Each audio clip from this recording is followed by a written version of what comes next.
Alright, so let's dive into this whole nine-dash line thing in the South China Sea. It's like a huge topic, and honestly, people outside China might look at it and go, what? Why is China so assertive about this?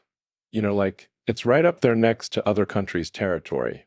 But when you really think about it, the nine-dash line isn't just some recent development. It's been China's thing for a really long time, like since ancient history. Now, when you look at the map, you'll see this line that zigzags all over the South China Sea. And yeah, it's got a couple of points where it practically touches the doorsteps of countries like the Philippines, Malaysia, and Vietnam.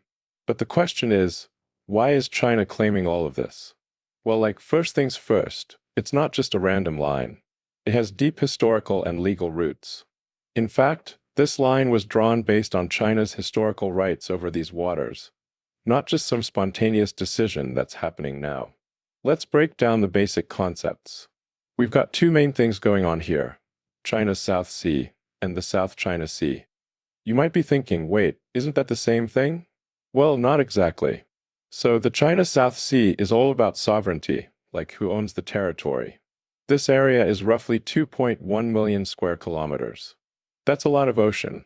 On the flip side, the South China Sea is more of a geographic term, referring to the body of water that stretches across the Western Pacific, and it's about 3.5 million square kilometers. So the nine-dash line, what's its deal? It's China's boundary for its maritime rights in the South China Sea. Basically, anything inside that line belongs to China, including the islands, reefs, and the surrounding seas. That means China has control over everything from territorial waters to exclusive economic zones. But China's reasoning is that historically, this sea and all the islands have been Chinese territory. And when you look at the map, it's pretty wild, honestly. The line's shaped like a big U. Alright, so now let's take a deeper look at these specific points along the line. The first part is near the Bashi Channel, which separates Taiwan from the northern Philippines. This area is super deep, like more than 5,000 meters deep in places. And that makes it an important route for international shipping, right? It's a major trade route, and underwater cables cross here too. So, not only is it a key shipping lane, but it also plays a massive role in China's military strategy, especially for submarines. They've got to keep things quiet, and the Bashi Channel is perfect for that. Then we've got the second line near the Luzon Strait. It's pretty close to the Dongsha Islands, and the depth here is like more than 3,000 meters. This area is important for military purposes too: submarines, warships, you name it. It's like just a really strategic spot. Next, we have the Manila Trench. This one's only about 130 kilometers away from the Scarborough Shoal, which is a key area for the Philippines. And not to get too technical, but this spot is also like a natural boundary between China and Southeast Asia. Pretty important, right? Then there's the line near the Spratlys, right between the Nansha Islands and the Philippines. This is also like a key dividing line in the region, but also a spot of contention for a lot of countries. You can see that, historically, China has been asserting its presence here for a long time. So the fifth line, it's located in the South Sand Trench, which is right on the southeast edge of the Nansha Islands. Now, this is a huge, really deep trench. We're talking about 680 kilometers long, and the average depth? It's more than 2 kilometers deep, and in some places, it goes all the way down to 3,300 meters. That's some serious depth. Next, we've got the sixth line, which is south of the Zunmu Ansha, at the southernmost tip of China's territorial map. If you go just a little bit further, you're already hitting Malaysia's border. This area, it's rich in fisheries, really rich. Then moving on to the seventh line, which is between the Nansha Islands and the Indonesian islands.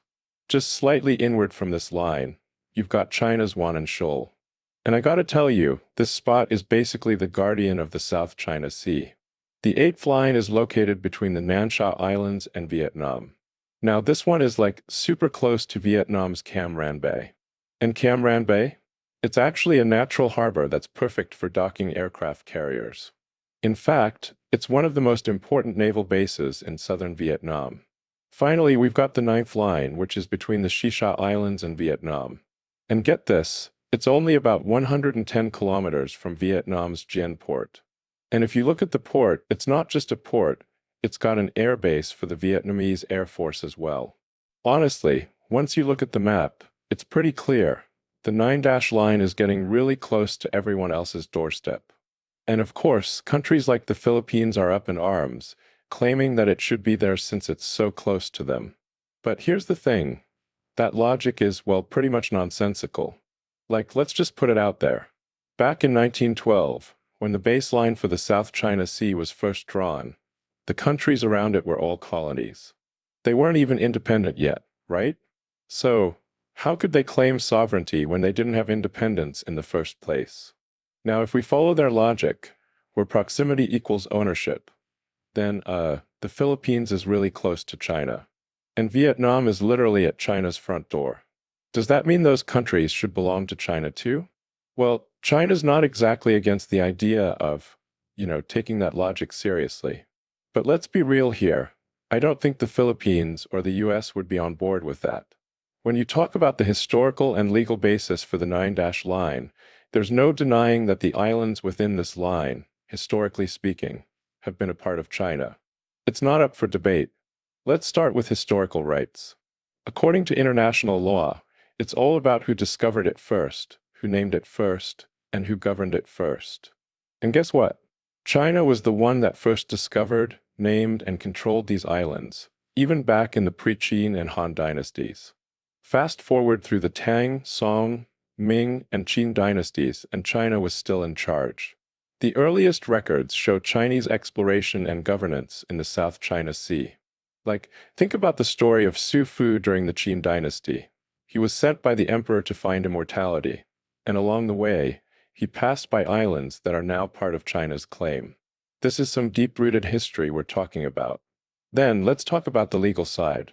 In 1887, China and France signed an agreement, and Article 3 clearly stated that all islands from the 108° east longitude were China's territory. France, back then, recognized China's sovereignty over the South China Sea islands. And since Vietnam was a French colony, they couldn't make a claim against China's sovereignty. By the 1930s, the nationalist government of China standardized the naming of the South China Sea islands, giving them both Chinese and English names. They also published maps clearly showing China's control. In 1935, they even drew the U-shaped line that became the precursor to the 9-dash line. And this was all publicly recognized. In 1947, China officially published a map of the South China Sea islands, outlining the 9-dash line. At that time, the Philippines had just gained independence from colonial powers and, well, wasn't really in a position to claim anything out there in the sea. They were more or less like a baby learning to walk, relying heavily on the US for military and political support. Same goes for Vietnam, which had just driven out the French but was then caught in a split, only fully reuniting in 1976 with China's help. Malaysia, at that point, wasn't even fully independent. So, how could they possibly challenge China's sovereignty in the South China Sea? After 1949, when the nationalist government fled to Taiwan, the new People's Republic of China rightfully took over governance of the South China Sea islands, continuing its historical claim. In the 1950s, China even showed goodwill by removing the 10th and 11th lines from the 9-dash line to foster better relations with Vietnam. And from then on, the 9-dash line was solidified. So, until the late 1960s, the international community didn't really question the 9-dash line. Even during the Cold War, both the US and the Soviet Union, along with many Asian countries, recognized China's claims.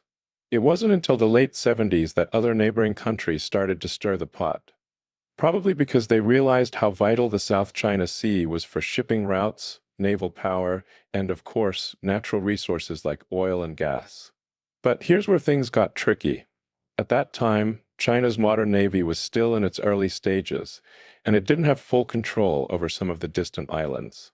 So, a lot of islands were illegally occupied by others. And that's when the Western powers like the US and the UK started getting involved, pushing the narrative of the United Nations Law of the Sea and questioning China's historical rights. But here's the thing. The United Nations Law of the Sea wasn't even effective until 1994, 35 years after China had already drawn the 9-line. This law came way late to the party, and it doesn't change China's historical sovereignty over the South China Sea. It's got no legal or historical basis to challenge that.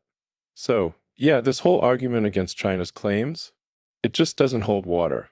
So, bottom line, China's got deep, undeniable historical and legal claims to the South China Sea. Period.